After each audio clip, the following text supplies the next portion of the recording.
Assalomu alaykum aziz hamyurtlar. Moskva, Toshkent, Sankt-Peterburg, Toshkent. Navbatdagi reyslarimiz posадка jarayonlari boshlandi. Moskvadan Toshkentga reyslarimiz har kuni amalga oshiriladi. Davlat tomonidan qo'yilgan reysi UzAvtoTrans avtobuslari haftada 2 kun, dushanba hamda payshanba kunlari.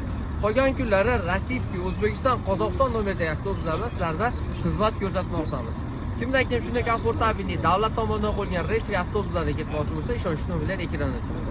Har bir yo'lovchiga 60-70 kilogrammgacha yuklar положено. Dokumentida muammosi borlar. Azizlar, sizlarga preyezddan tashqari o'zingizlar uchun bezdokument yurganlar uchun rasxod qilasizlar. Unga voditel yoki avtobus ma'muriyati yoki biz sizlarga javobgar emasmiz. Biz sizlardan faqat preyezdni, ya'ni yo'l kirani olamiz xolos. Mana hozir gap isbot bilan bo'lsin deb yo'lovchilardan bir qator fikr olamiz.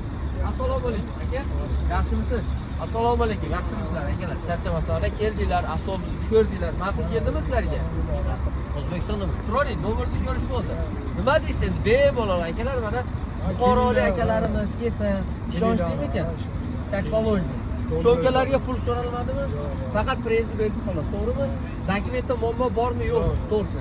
Ham yo'qki, hech qanaqa rasxodingiz yo'q. Sizdan aka, assalomu alaykum mana bular. Dokumentlar yaxshimi? 100%. Agarda dokumentlar 100% bo'lsa, sizlarda hech qanday boshqa ishni rasxod yo'q, faqatgina qoringa rasxod qilamiz xolos, suv ichishga. Bo'ldi. Avtobusimizda voditel, 2 ta voditel, 3 ta voditel bo'lib, har 6 soatda sizlarni sanchasiga, ya'ni sigaretga, yana hovliga kirishga to'xtaydi. Bundan tashqari, Rossiya territoriyasidan chiqishda 2 marta joyxonaga to'xtaladi va Qozog'istonda 4 marta to'xtatiladi. 68-70 soat davomida sizlar bilan birgalikda xizmatda bo'lamiz. Hammaga rahmat, sog' salomat bo'ling.